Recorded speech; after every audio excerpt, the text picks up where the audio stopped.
대한 불교정법. 오늘 처음 나오신 분, 손 들어봐 주세요. 처음 오신 분, 지금 500에서 600명 정도 되는 것 같습니다. 600명 정도. 우리 춘천 현지사에서 법회할 때에는 약 1000명 정도 됩니다. 앞으로 크게 증가할 추세인데 장소가 협소해가지고 걱정입니다. 지금 대전 불사가 진행되고 있습니다. 대전은 5층으로 아주 견고하게 짓습니다. 거기는 3000명, 5000명 정도 수용하려고 합니다. 한 달에 2번의 법회마다 1000명 이상씩 38선 이북에 있는 우리 춘천 현지사로 현재 1000여 명이 오는데 앞으로 2000명 이상 올 것 같습니다. 오늘 처음 오신 분도 계시고 또 관세음보살 90일기도 회양날이기도 합니다. 여러분 알아듣기 쉽게 말씀을 드리겠지만 오늘 법문은 대단히 중요한 법문이 될 것입니다. 전번에 어느 조계종에 몸담고 있는 큰 스님이 나를 찾아왔습니다. 그 큰 스님은 내가 조계종단에서 평가하는 5손가락 안에 드는 큰 스님입니다. 학문도 대단하고 수행도 많이 해서 덕이 갖추어져 있고 참선도 많이 했고 이름 있는 율사입니다. 그 스님이 나한테 찾아와가지고 몇 가지 질문을 했습니다. 그 질문을 중심으로 해서 내가 그 스님한테 법문한 내용을 여러분한테 쉽게 말씀을 드리겠습니다. 내가 쓴 21세기 붓다의 메시지본에 강조하고 자세하게 이야기를 했지만 지금 어느 나라 불교이든 세계 불교는 특히 한국 불교는 대단히 안타깝게도 부처님 가신 지 3000년이 되는데 큰 핵이 빠져버렸습니다. 여러분 그걸 알아야 됩니다. 내가 지금 100회 가까이 법문을 하고 우리 현지사에서 나온 책이 10권, 20권 됩니다. 이것을 많이 정독을 하신 분들은 아실 거예요.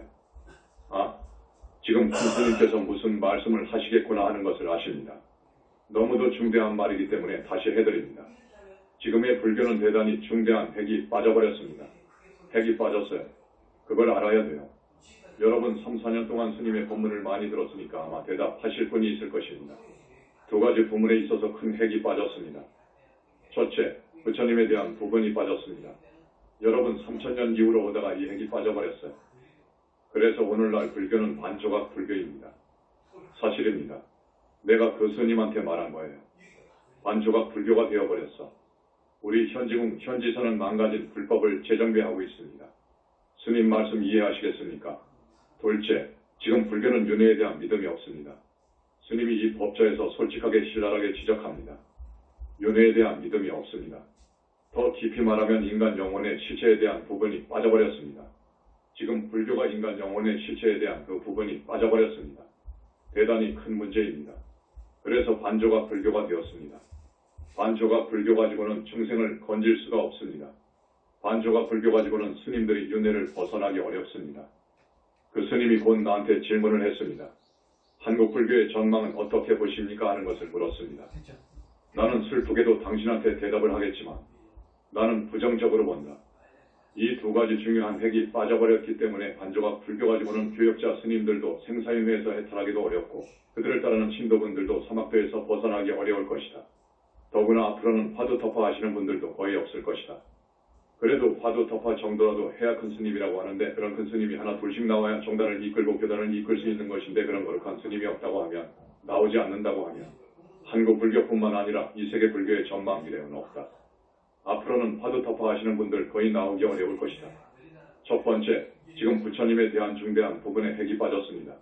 이 말이 무슨 말이냐? 여러분은 스님이 말씀하시는 것을 이해할 것입니다. 어느 나라 불교든 부처님에 대해서 몰라요. 부처님이 계시는지 안 계시는지 모릅니다. 이건 사실입니다. 그러므로 부처님에 대한 믿음이 없습니다. 부처님에 대한 믿음이 없으면 불교는 아닙니다. 이미 그것은 불교가 아닙니다. 2600년 전에 우리 석가모니 부처님께서 열반하셨다고 하거든요. 열반하셔서 어디로 가셨나? 그 부처님이 어디로 가셨느냐 그거요. 전혀 모릅니다. 그 스님도 모릅니다. 몰라서 내가 쉽게 법문해 준 거예요. 모르잖느냐 그거요. 지금 8절 4월 초파일에 여러 불교 교단이나 종단에서 부처님은 해요. 그것은 2600년, 3000년 전에 인도 땅 남선부주 이지부천에 오신 석가모니 부처님에 대한 거예요. 그분에 대한 거룩함, 그걸 이야기는 해. 그렇지만 그 부처님이 열반에서 어디로 가신 줄을 몰라. 그래서 모든 나라의 불상을 보더라도 머리가 안 깎여 있어. 머리 하나만 보더라도 히말라야 산중에서 수행할 때 그 모습이요. 이것은 화신이라고 합니다. 응화신 혹은 화신. 화신 부처님 밖에 몰라. 그런데 우리 현지사에 와보면 부처님 머리가 싹 깎였잖아요. 머리가 깎인 부처님은 세계에서 우리 현지사뿐입니다.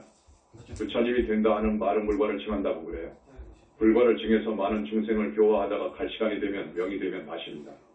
절대로 미리 안 가게 되어 있습니다. 갈 때 당에서 잠자듯 바람같이 가는 거예요. 어디로 가느냐? 부처님 이후 지금까지 인간 영혼의 실체에 대해서 몰라버렸기 때문에 가는 것을 몰랐습니다. 여러분들은 내 책에서 영혼체 이야기를 많이 봤을 거예요. 그것을 모르기 때문에 공부로 회귀했다. 본처로 환지했다라고 말해요. 몰라. 공으로 돌아가 버렸다. 정멸로 돌아가 버렸다. 이렇게 말할 뿐 그 이상 모릅니다. 그러면 공, 정멸로 돌아가 버렸다고 해버리면 이제 완전히 식이 없어져 버려. 의식, 진미식이 없어져 버린 공으로 개합해버리면 그 부처님은 이제 완전히 공이 되어버렸어. 공이 되어버렸다면 다음에 다시 중생을 건지기 위해서 부처님도 서바세계 이 지구촌에 오시는데 오실 수가 없는 거예요. 공으로 되어 주체가 없어져 버렸는데 어떻게 옵니까?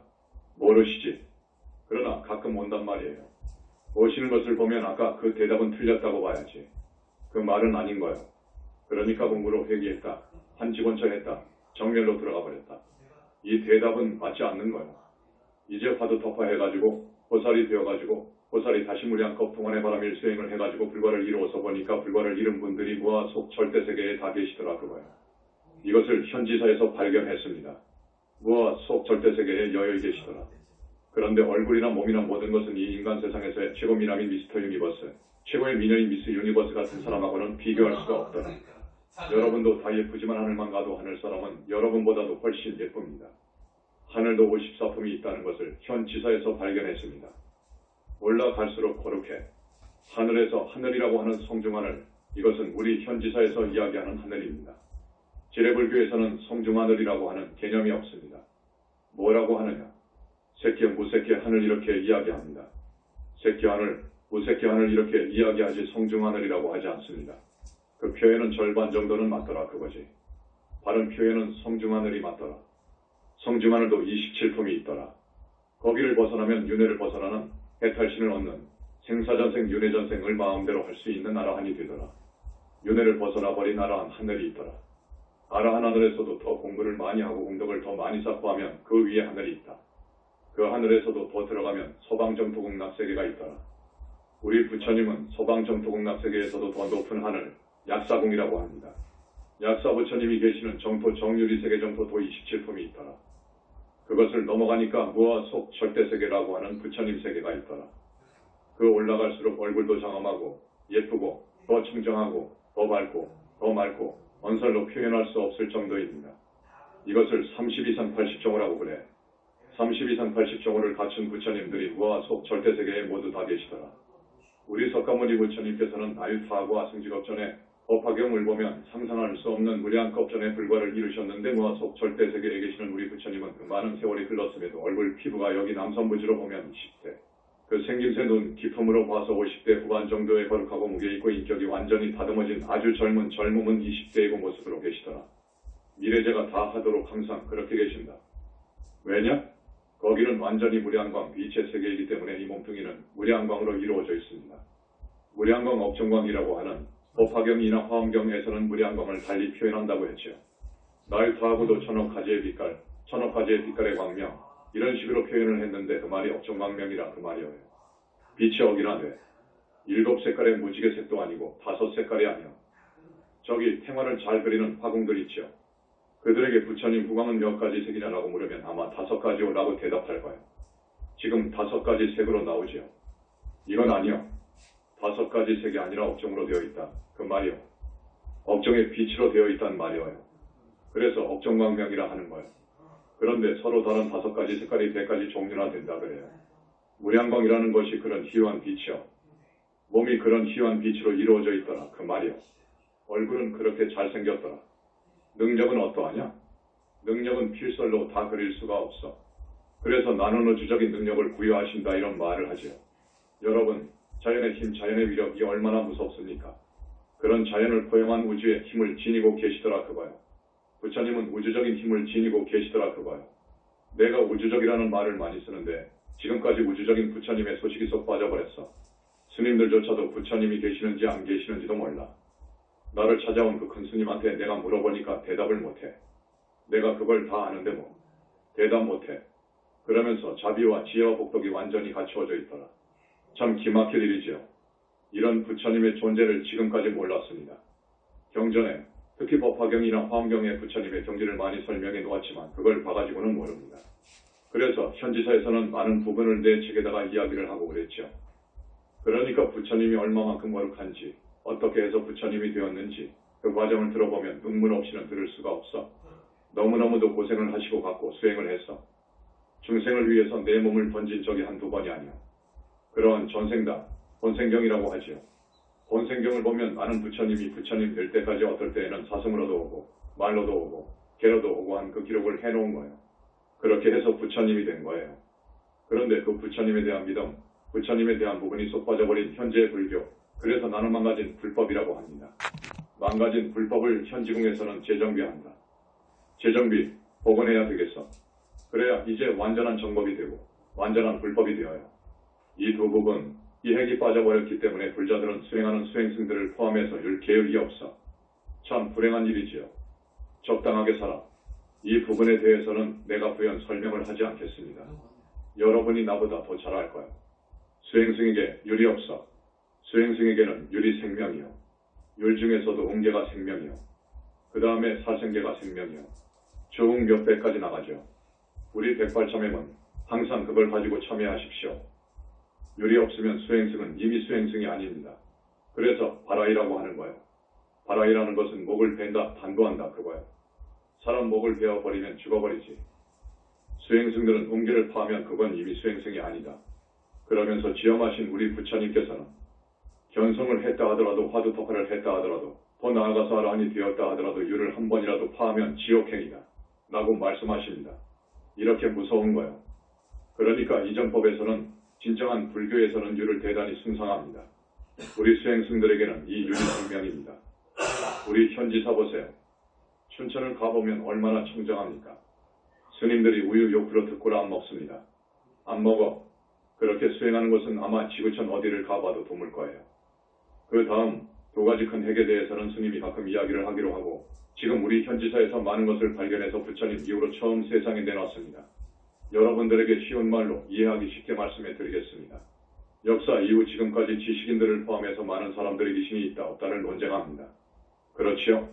어떤 사람한테 들으면 귀신이 있다고 하고 또 어떤 사람한테 들으면 없다고 하는 등 논쟁을 합니다. 확실히 대답한 분이 없습니다. 지금까지 확신을 가지고 확실히 사자한 분이 없었다. 그거요. 자, 그런데 우리 현지사에서는 귀신이 있다고 합니다. 귀신이 있다.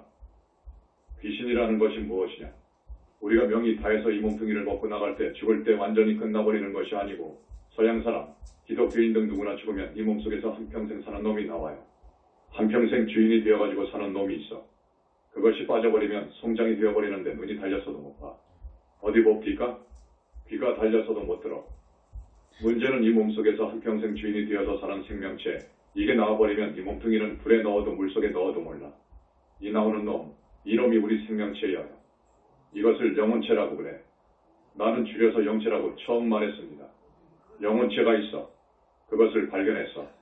이 영혼체를 이야기 곳은 밀교나 힌두교에서 조금 알 뿐 그 외에 어느 불교에도 없어. 그런데 이 영혼체가 참 미묘해. 네 가지로 겹쳐져 있어. 영혼체의 몸뚱이가 4개요. 이걸 발견했어. 이것까지 발견했어. 힌두교나 밀교에서는 3개로 나와 있을 겁니다. 아닙니다. 4개로 되어 있습니다. 그런데 사람이 비명에 죽는 경우가 있습니다. 객사 죽음, 자살, 타살, 어떤 사고상, 아주 무서운 병을 앓다가 죽는 경우 등은 영구로 못 들어간다는 것을 여러분 잘 아시죠? 우리 현지사 신도분들은 아주 박사이시지. 영구로 못 들어간 영가, 이걸 귀신이라고 합니다. 또 유령이라는 말이 있어. 유령은 뭐냐? 지금 세상 사람들은 이것도 몰라. 종교인들도 몰라. 가령 20대, 30대에 사고사를 당해서 죽었는데 우리 현지사에 와서 천도제를 한다고 하면 명부로 넣어주잖아요. 사고사를 당하면 명부를 못 들어가는데 현지사에서는 그 영가를 명부에 넣어줘버린단 말이에요. 저승으로 보낸단 말이에요. 명부에 넣어줘버릴 경우 4번 영체는 못 들어갑니다. 아까 영체가 4개로 사격으로 되어 있다고 했죠. 밖에서 볼 때 바깥에서부터 4번, 그 다음 3번, 2번, 1번 영체 순으로 이해하면 되어요. 그런 이 4번 영체 요놈은 명부로 못 들어간다 그거예요. 이 4번 영체는 무슨 역할을 하느냐? 여러분의 몸뚱이하고 1, 2, 3번 영체는 항상 붙어 다닙니다. 항상 뭉쳐있다고. 4번 형체는 1, 2, 3번 형체하고 여러분 육체하고를 접촉시켜주는 기능을 해. 그렇기 때문에 여러분의 4번 형체는 털구멍 하나도 틀림없이 여러분과 똑같아. 그 4번 형체는 명부로 못 들어갑니다. 명부로 못 들어가기 때문에 그 4번 형체는 남아있어. 1, 2, 3번은 뭉쳐서 명부로 들어갔지요. 못 들어간 4번 형체를 유령이라고 해. 아셨습니까? 이제 여러분에게 하나씩 이 엄청난 밀장 비밀 소식을 내 책에서 많이도 알려줬지만 내 본문에도 몇 개씩 꼭 들어있습니다. 그것이 유령입니다. 그 유령은 이미 생명체가 아니요. 그렇지만 습의 기운으로 자기가 평소에 잘 다녔던 길, 자기를 화장해서 묻었던 묘, 자기가 평소에 아주 절친했던 친구, 자기가 살던 집 등 이런 데를 다닙니다. 그 유령이 그런 데를 다닌단 말이에요. 지금 막 죽은 유령은 천도제를 해줘버렸는데 4번 형체만 남는다고 했잖아요. 이 4번 형체인 유령은 생명체는 아니지만 습의 힘으로 그런 데를 다녀요. 다니다가 이렇게도 될 수 있어. 유령이 부모나 자기 부인 앞에 확 나타날 수도 있어. 그러면 직업을 할 것 아닙니까? 유령은 그냥 놔둬도 1년 안팎으로 없어지지만 분해되지만 우리 현 지사에서는 그것을 알고 분해해줘버립니다. 그것은 이미 생명체가 아니니까. 아셨죠? 그 다음 흉가가 있죠. 아, 저 집은 흉가야. 사람이 가면 죽어나오니 그곳에 이사를 못 가. 흉가라고 해서 버려진 상태로 있어. 이 흉가는 무엇이냐? 이것은 귀신 영가들이 끼리끼리 유의상종 모여서 있는 곳입니다. 그래서 그곳을 자기 본부로 알고 자기 집으로 알아. 그렇기 때문에 자기 집을 뺏으려고 이사 들어오면 큰일 나는 거예요. 그것을 흉가라고 해. 그 흉가는 악한 사악한 귀신들이 사는 집이라고 이해하면 됩니다. 그 다음, 지금 세상에서는 지옥이 있다 없다, 극락이 있다 없다고 하죠. 우리 현지사에서는 확실하게 밝히고 있습니다. 극락, 지옥이 있다 이렇게 밝히고 있습니다. 여러분, 극락, 지옥이 있습니다. 우리 현지사 신도분들은 많은 법문을 들었기 때문에 이것을 강조할 필요가 없죠. 이 부분에 대해서는 그냥 넘어가고 싶은데 오늘 처음 오신 분들이 있어서 말씀을 드립니다. 지옥은 확실히 있습니다. 이 몸뚱이에서 빠져나간 123번 형체가 뭉쳐서 지옥을 가요. 그런데 그 형벌은 너무너무도 무섭기 때문에 불과를 징한 분도 그것을 보려고 하지 않습니다. 그걸 보면 심장이 벌렁벌렁하니까. 너무너무도 무서운 벌을 받기 때문에 복음을 완전히 펼 수 없을 정도로 강하게 와. 그런데 지금 세상 사람들은 모릅니다. 지옥이 있는지 없는지 모른단 말이에요. 지옥은 확실히 있다는 사실, 세상 사람들은 거의 절대 다수가 지옥을 간다는 사실입니다. 아까도 이야기했지만 정법이 망가져버렸기 때문에 법문 아닌 법문을 하기 때문에 그렇습니다. 진리와 어긋난, 진리와 간격이 벌어진 것을 가지고 법이다고 진리다고 설하게 되면 큰 과보를 받습니다. 법 아닌 말을 하게 되면 과보를 받는다고. 그래서 양식이 있는 큰 스님들은 법문을 안 하려고 합니다. 나는 법문할 자격이 없다 그거요. 견성해가지고는 그 법문 자격이 없습니다. 아라한이 되었다고 해서 그 법문 자격이 없다고. 보살이 되어도 완벽한 법문을 못한다고. 그렇기 때문에 스스로 사양합니다. 그래서 그걸 자랑으로 알아. 나는 일찍이 법문 한 번 한 적이 없노라. 이걸 자랑으로 하는 거예요. 그건 맞는 거예요. 반조각 불교에서 살아가지고 무엇을 안다고 함부로 법문을 하게 되면 안 됩니다. 경전에 의거해서 하면 조금 더 낫습니다. 그런데 그 경전도 도중에 생긴 거예요. 부처님 당시에 편집된 것이 아니요. 그렇기 때문에 군데군데 부처님 말씀이 아닌 독서가 있어. 아닌 것이 있어. 법화경도 한 품이 부처님 말씀 아니요. 사마외도설 사마설이 있어. 그렇기 때문에 법 아닌 법문을 설하게 되면 무서운 과거가 옵니다. 지옥 가는 것은 물론이고 사람 몸을 받아오더라도 벙어리가 되거나 뇌성마비가 되거나 지체부자유가 되는 거예요. 나를 찾아온 그 스님한테 이러한 말도 했습니다. 그 말도 했습니다. 아무 말하지 않고 듣죠. 무슨 마음의 번민이 있으면 무간지옥이고 번민 번뇌, 의심 걱정이 없는 그 자리가 극락이다라고 이런 말을 하는데 그건 무서운 말이요. 거기서 더 나아가서 실제로 극락을 보고 더 나아가서 지옥을 본 후에 법문을 해야 되는데 그렇지 못하고서 법문을 하면 안 돼. 그런 큰일 날 말은 않는 거예요.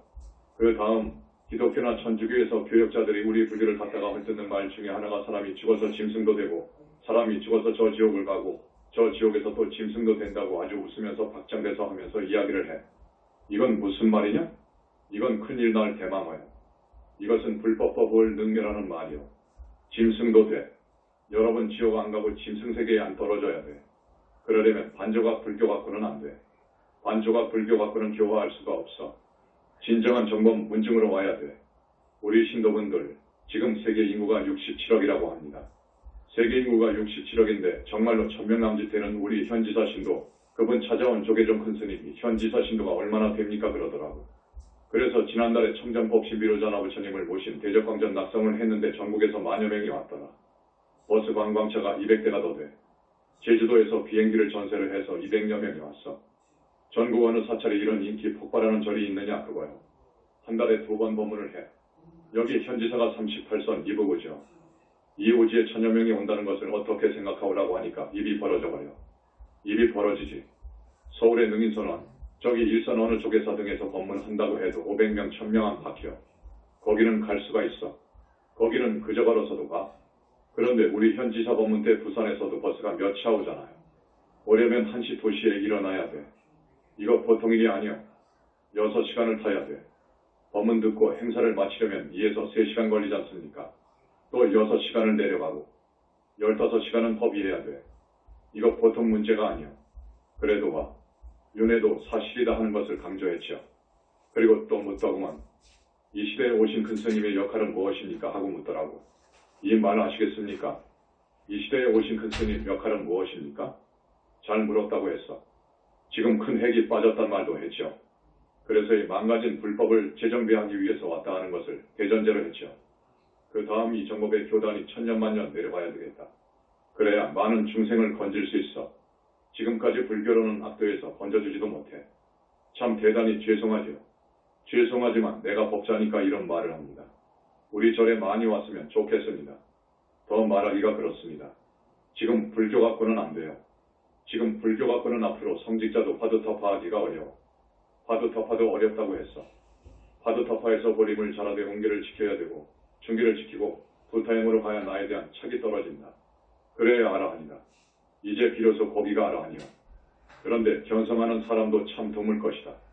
거의 없을 것이다. 이 불교 갖고는 안 된다. 우리 사찰, 우리 현지 사는 성지 중 성지라고 선언을 했습니다. 그건 맞습니다. 왜냐? 왜 성지 중 성지라고 하느냐? 지금 성지라고 하는 개념, 저기 천축인도 땅에 가서 혹은 태국 같은 데 가서 부처님의 사리를 가져와가지고 그걸 갖다가 봉안을 하면 성지라고 해버려. 또 과거도 그랬고 자장율사라든지 이런 분들이 중국에 가서 부처님 진신사리라 해서 받아와가지고 그것도 분명치 않습니다. 어떻게 해서 받아왔는지 지금 모릅니다. 기도해서 범승한테 받았다고 하는데 그건 조금 그렇고 아무튼 가져다가 5군데 봉안, 지금 정멸보공이라고 하는 곳 있잖아요. 거기다가 봉안하는 거예요. 그래서 거기를 성지라고 하는 거예요. 그런데 그게 성지이겠습니까? 내가 지금 말하는 곳이 성지이겠습니까? 지금 내가 말합니다. 자, 부처님이 항상 상조하셔. 부처님도 옛날 2600년 전 부처님 그 몸뚱이가 아니야. 무와 속 절대세계에 계시는 그 원만보신, 그걸 불신이라고도 하고 나는 원만보신이라고도 하고 보신이라고도 합니다. 이 보신이 직접 상조하신단 말이에요. 부처님 화신, 보신, 법신 그러는데 그 보신이라고 하면 중심입니다. 보신이 중심월시다. 보신이 있어야 중생을 교화할 수 있습니다. 보신은 어떻게 생겼느냐? 눈도 있고 코도 있고 귀도 있고 입도 있고 다 달렸어. 몸뚱이도 똑같아. 그렇기 때문에 나한테 입으로 말하는 거예요. 이목구비가 없는 저 법신은, 생각도 없는 저 법신은 중생을 교화할 수가 없어. 교화할 수 있는 부처님은 보신불이라야 돼. 보신불이라야 되는 거예요. 그런데 이 보신불이 여러분에게는 죽어도 안 보여. 이것은 불과를 증해야 무량광이라고 하는 희유하고 불가사의한 빛을 볼 수 있어야 이제 부처를 보는 거예요. 또 법문 듣는 그 코스도 있어. 그래야 그 법문을 듣고 하는데 그 제자를 붙어 되게끔 지도해 주는 거예요. 말로 때리면서 경고하면서 외말을 막아주면서 끄는 거예요. 이런 보신이 없으면 안 되는 거예요. 진짜 부처님은 보신 부처님이요. 이건 무량광으로 이루어졌기 때문에 영원히 멸도할 수가, 죽을 수가 없어. 그리고 대적정삼매를 통과해야 붙어요. 그 대적정삼매는 모든 삼매의 제일 궁극의 삼매예요. 그런 힘이 있기 때문에 어떠하냐? 부처님께서 어제 많이 참석해 주신 관음기도 제자들을 씻어주셨는데 어떻게 씻어주시느냐? 이 청정하고 깨끗한 업종에 그 광명으로 씻어주는 거예요. 그 광명의 기능이 그래. 중생의 업장도 씻어주는 그런 기능을 한다. 그거요. 열반경에 확실히 그 말이 쓰여 있어.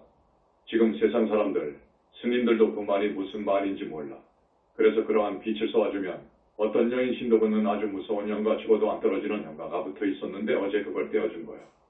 오늘 관세음보살님 90일기도 휴양일인데 700에서 800여 명 기도에 입지했죠. 이 관세음보살님이라고 하는 분은 어떤 분이냐 하면 지금 절에서 알고 있는 그런 정도의 보살님이 아니요. 절에서는 일생보처라고 합니다. 관음, 세지문, 수고연 등 이런 큰 보살님들을 일생고처보살이라고 해. 그 말이 무슨 말이냐 하면 보살이 다시 사람 몸을 한 번 받아와야 사람 몸을 받아야 그때 불과를 증한 분이다 해서 일생 한 생을 더 살아야 더 사람으로 와서 수행을 하고 좋은 공덕을 지어야 불과를 이룬다 하는 말입니다. 그걸 일생고처라고 해. 그런데 관음, 세지문, 수고연 등 이런 큰 보살님들을 일생고처보살이라고 하는데 그건 아닙니다. 관음, 세지문, 수고연 등은 큰 부처님이요 무량겁 전에 불과를 이루신 분이요. 그래서 관세음보살님은 부처님 이름이 정법명왕 부처님이요. 정법명왕불. 그런데 일생고처라고 하면 능멸이요. 정토보살 가지고 어떻게 그런 무시무시한 일을 해냅니까? 우주적인 힘을 구사하느냐 말이에요. 관세음보살님은 필요에 따라서 이 몸을 100천만억으로 나누어 그리고 필요에 따라서 30영으로도 나누어 그 말이 무슨 말이냐 하면 교화할 대상이 왕이면 왕으로도 짐치천신하고 비구면 비구로 짐치천신하고 이렇게 해서 32가지 서로 다른 몸으로 나툰다 그 말이요. 그걸 32영이라고 합니다. 32영으로 1000배업 화신을 나투고 항아사 수와 같은 많은 진통력이 있어. 그렇게 해서 교화하는 거예요. 그런 능력을 지니고 계시는데 보살이라고 일생고처라고 그건 말도 안 되지. 그래서 800명이고 8000명이고 입제를 했다. 그분은 현지사에 상주하기 때문에 우리는 그분 허락하여야 한 거예요. 그래서 오늘은 관세음보살님 90일기도 회양날입니다.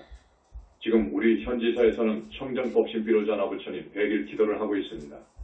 여기서는 오늘 관세음보살님 90일 기도를 회양하는 날입니다. 그리고 관세음보살님 겨우보처는 해상용왕과 무슨 남순동자가 아니고 해수관음 육관음보살이라는 것.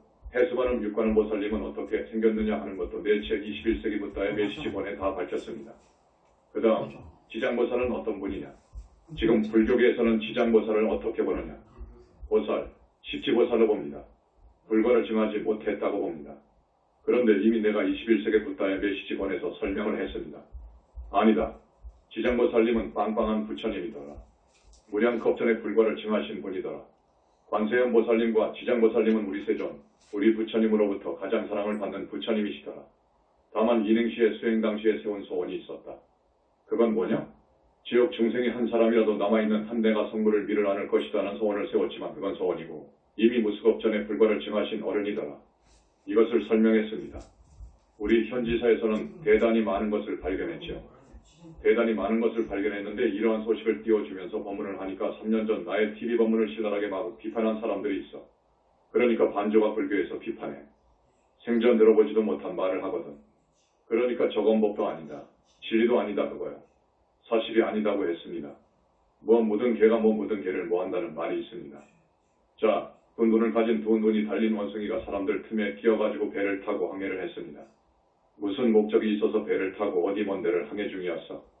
도중에 폭풍을 만나서 그 배가 그만 전복이 되어 사람들이 다 죽어버렸어. 사람들은 다 죽어버렸는데 공교롭게도 이 원숭이 한 마리만 살아남았어요. 그 살아남은 원숭이가 어느 섬에 당도했습니다. 그 섬은 원숭이들이 사는 섬인데 그 섬의 원숭이들은 눈이 하나만 달려있어. 눈이 하나 달린 원숭이를 만났단 말이오. 만나니까 눈 하나 달린 원숭이들이 너는 어떻게 병신이냐 그거요. 여기 봐라. 전부 눈이 하나인데 너는 왜 둘 달렸느냐 그거요. 너는 병신이다 그거요. 너는 우리하고 같이 살 수가 없어. 보기도 싫으니까 살 수가 없어. 그러니까 두 눈 달린 원숭이가 아니라 내가 우리가 사는 데는 눈이 둘이다. 눈이 둘이 맞다고 아무리 강변을 하고 힘주어서 말을 하고 싸워도 이거 안 통해. 너는 병신이다 그거요. 너는 사기꾼이다 그거요. 그러니까 할 수 없이 그 두 눈 달린 원숭이가 이제 거기에 살아야 되니까 막대기를 갖고 눈 한쪽을 쑤셔버렸어. 그러니까 눈이 하나가 되었죠. 그러니까 눈이 하나 달린 원숭이들이 이제 되었다 그거요. 너는 이제 되었어. 이제 비로소 너는 되었어. 이게 경전에 있는 이야기입니다. 우리 현지궁 현지사 이 법은 우리 부처님이 인증을 몇 번 하십니다. 강조합니다. 너희들은 지금 죽어도 이 정법에 씨하신 21세기 부다의 메시지본을 냈으니까 이 정법을 세상에 내놨으니까 망가진 불법이 시간이 흐를수록 정비가 될 것이다. 또 내 말에는 조금도 하자가 없습니다. 지금 시간이 좀 지났습니다. 재미있는 이야기가 많지만 오늘만 날이 아니니까 다음에 계속 법문에 드리도록 하겠습니다. 자, 스님이 너무도 중요한 법문이기 때문에 오늘 다시 한번 강조합니다. 지금까지의 불교는 큰 핵이 빠졌다. 부처님에 대한 부분도 빠졌고 영혼의 실체 인간 영혼의 실체에 대해서 서구 지성인들이 지금 몹시도 하려고 하지만 과학과 철학으로 몹시 파고 들어갔지만 답을 얻을 수가 없어. 그래서 내가 21세기 부다의 메시지본 첫머리에 쓰기를 아무리 과학이 발달하고 발달을 해도 과학의 힘으로는 한계가 있고 철학도 한계가 있고 이 아르마리로 풀어가니까 한계가 있고 다만 부처님의 그 대적 정산매를 통과하지 않는 이상 절대 부처님의 세계와 인간 영혼의 실체, 이생사관을 모를 것이다. 그 스님하고 이야기한 것이 많습니다. 많은데 이 다음에 이야기하기로 하고 여러분은 대단히 복이 많은 줄 아시오. 왜냐? 의심을 하고 따라와도 하늘은 갈 겁니다. 왜 그러느냐? 이유가 있습니다. 이유가 있어요. 부처님께서 항상 여기에 현신하시고 상주하시면서 현지사에 크나큰 행선하기도 법문할 때는 여러분이 헤아릴 수 없는 불가사의한 그 당신의 청정한 빛으로 여러분을 씻어줍니다. 업이 씻겨나가야 됩니다. 업이 씻겨나가야 되고 소멸이 되어야 여러분들이 잘 살고 여러분들의 소망이 이루어지고 여러분이 악도에 안 가고 그럽니다. 그래서 아마 의심을 하면서 따라와도 우리 현지사 신도분들은 하늘에 날 것이다. 오늘 음력 12월 15일에 전번의 영적인 작업, 큰 영체 작업, 보살로서의 영체 작업이 끝난 우리 보광스님에 대한 인가가 나옵니다. 그리고 전번에 그 법문은 다음에 하겠습니다. 아까도 말씀했지만 이렇게 많이 오니까 걱정이 됩니다. 지금 대단히 걱정이 되는데 저기 대전 불사가 여러 가지 사정으로 늦어지고 있습니다. 그러나 내년, 이제 보름 있으면 내년이지만 명년에 끝납니다. 법문은 주로 본사하고 대전에서 할 것입니다. 여기는 그동안에도 이렇게 많이 오기 때문에 어떻게 수용을 할 수가 없어서 대단히 미안합니다. 하지만 여러분, 내 그동안 4년 동안 왜 법문이 책으로 그렇게 많이 나오고 테이프가 그때 나오니까 들어보십시오. 어디에 하자가 있는지를 들어보십시오. 팔만대장경의 근거에서도 한번 검토해보세요. 하자가 없을 것입니다. 그러니까 이 정법을 듣고 우리 정법 가족이 되고 그래야 됩니다. 우리 스님들 간에 우리 현지사 신도분들은 극성이다라고 그럽니다. 그 말은 무슨 말이냐? 이미 차원이 저런 신도들하고 스님들하고 달라. 영적인, 영혼체의 아름답고 깨끗한 것도 다른 신도, 다른 절 스님보다도 훨씬 위입니다, 여러분. 그러니까 여러분 친구, 이웃, 또 다른 종교를 믿는 그 불쌍한 사람들을 한 사람이라도 더 모시고 오시기를 부탁드립니다. 마지막으로 정근을 좀 하겠습니다. 나무 영산불멸 학수상촌 시아본사 원실성 석가모니불 천상천하무여불 지방세계 영무비 세간소유 아진견 일체무여불자 고아의 심기명